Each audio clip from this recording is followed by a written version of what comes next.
tentative in the spray. I maligned him. His engine sounded very rough as he went past our commentary position just then, and the car was going clearly slowly. So Prost sounded a bit like a case of a waterlogged engine. And Berger has passed Palmer, who has rejoined the race from the pits. Senna has been delayed getting past Palmer. That's given Berger an opportunity to pull away a little. We are on lap 2. Effectively, it looks as though we're down to one McLaren already on the second lap in this 65-lap British Grand Prix in truly appalling conditions. Now, Senna, who drove magnificently on that first lap. Apparent answer. He, of course, is very much blinded by the spray, and same problem that you have all the way down the field. When as soon as he gets close, his visibility drops dramatically, and he just really can't see where he's going. Well, as you watch Ayrton Senna, some of you may be wondering what has happened to Alain Prost. Well, I can't tell you what's happened to him. I can tell you where he is. He is in 15th place at the present moment, well down. Well, the only thing I can add to that is that his engine sounds very rough indeed. He's got a bad misfire, and I suspect it's waterlogged electric. And look at this. Ayrton Senna has got past Gerhard Berger. We've been looking at this titanic battle for 3rd, 4th, 5th and 6th places, and Ayrton Senna on lap 14 is ahead of Gerhard Berger. Now, does this mean to say that already the Austrian is having to taper off his power with the boost control because of fuel consumption? I would be surprised if that's the reason, because in today's conditions, fuel consumption should not be as much of a problem. But you can see now the way Ayrton Senna is fairly pulling away from Gerhard Berger. And, well, we saw it exactly. That was...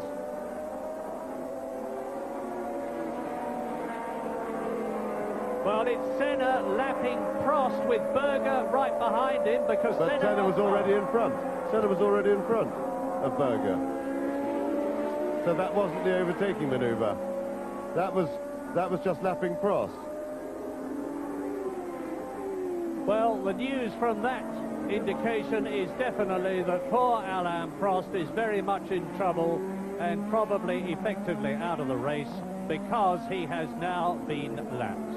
And on lap 16, Ayrton Senna is 1.7 seconds ahead of Gerhard Berger, with Michele Alboreto 32 seconds behind them in 3rd place. This is Berger, and it looks as though Ayrton Senna brilliantly has made his break, and now with a clear circuit in front of him, because he's still got some time before he starts lapping people, he can exploit that condition.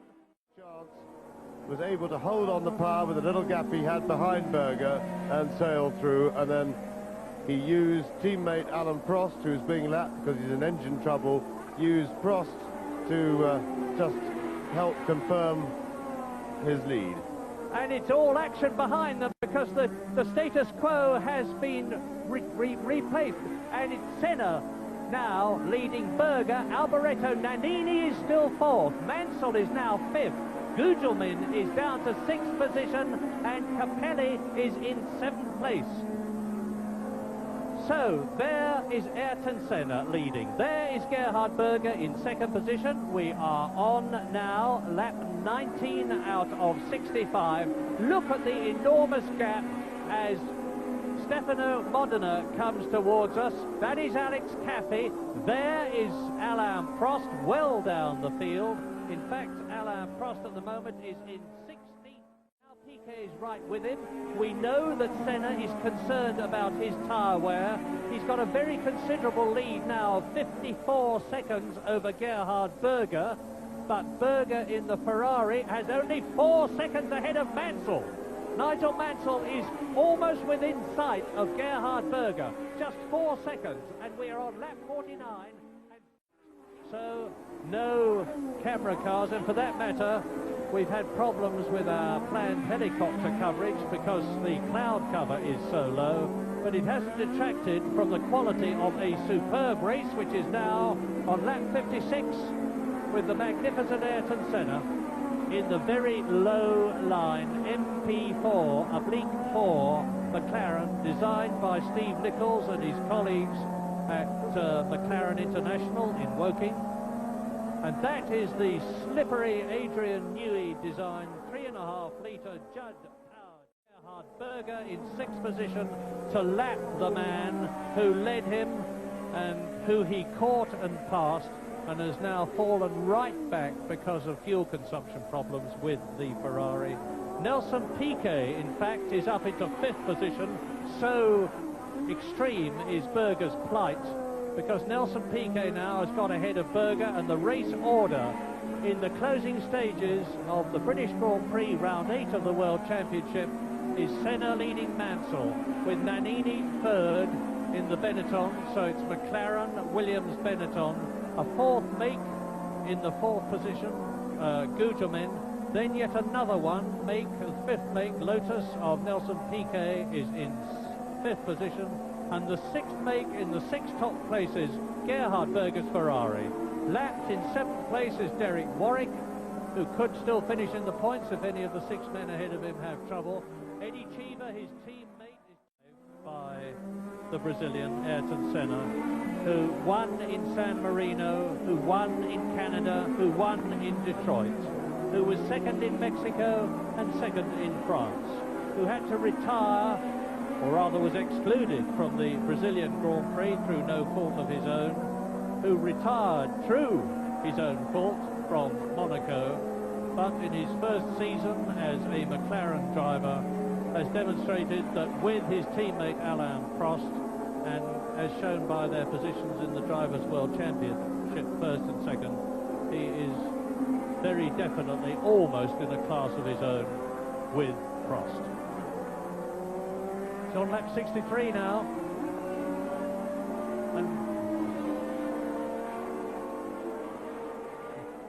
Berger jogging round is coming under the bridge into the complex, the left and now the right, to go into the finishing straight to start his 65th and last lap on his way to winning his 4th Grand Prix, the British Grand Prix of 1988.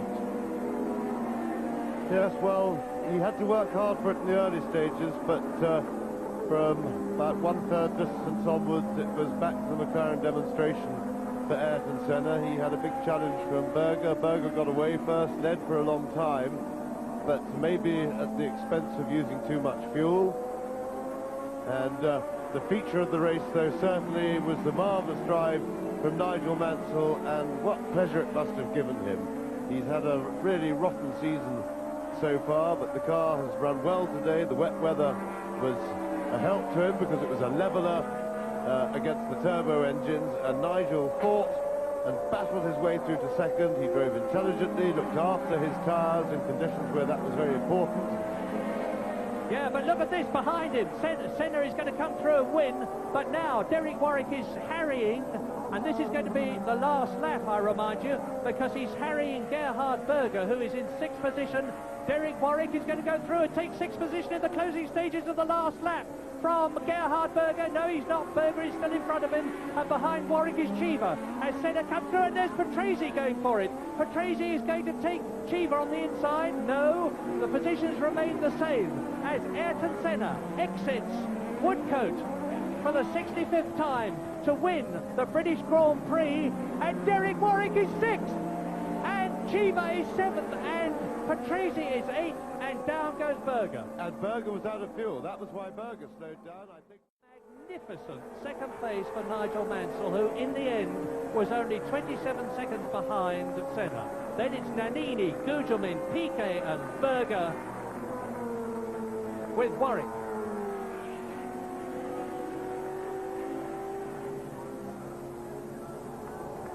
Nigel Mansell gets his first point of the season. I'm sure that Ferrari are now even more convinced of the great deal they've done in signing him for next season. But Ayrton Senna wins, Nannini was 3rd, and you'll see that the championship position now is even tighter, but between the 2 McLaren drivers, of course. Prost out of today's race, and now leads the championship by just 6 points from his teammate as they go to Germany for the... On the grid behind them.